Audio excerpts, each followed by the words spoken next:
प्रणाम सब गोटे के। हम छी कीर्ति और आई अहाँ सबके समक्ष एगो साँझ के गीत प्रस्तुत करल जा रहल छी। तऽ चलू, हम आशा करै छी कि अहाँ सबके हमर साँझ के गीत नीक लागत। तऽ चलू शुरू करै छी साँझ के गीत। पड़ी गेल साँझ ले सुघर बाती, पड़ी गेल साँझ ले सुघर बाती, संझा मैया रखथिन, संझा मैया रखथिन जन्म ही बाती, पड़ी गेल साँझ ले सुघर बाती, पड़ी गेल साँझ ले सुघर बाती, संझा मैया रखथिन, संझा मैया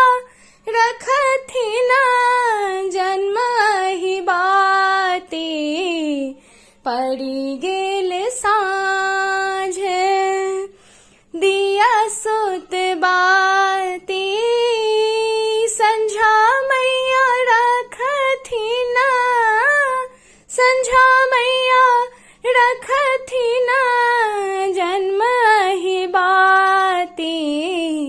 कथी केर दीपक कथी केर बाती, कथी केर दीपक कथी केर बाती, कथी केर तेल, कथी केर तेल जरायब सारी राती, पड़ी गेल साँझ दिया सुत बाती, पड़ी गेल साँझ ले सुघर बाती, संझा मैया रखथिन, संझा मैया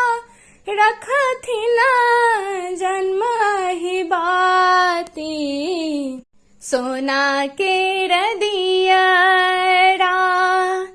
पट सुत बाती, सोना केर दियरा पट सुत बाती, सरसों के तेल, सरसों के तेल जरायब सारी राती,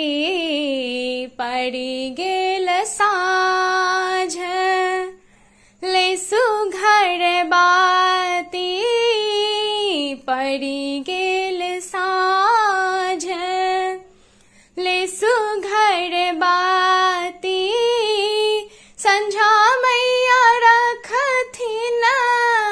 संझा मैया रखथिन जन्म ही बाती,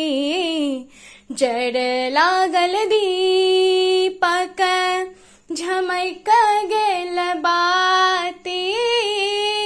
जड़ लागल दीपक झमक गेल बाती, खेला लगली संझा मैया, खेला लगली संझा मैया चारू पहर राती,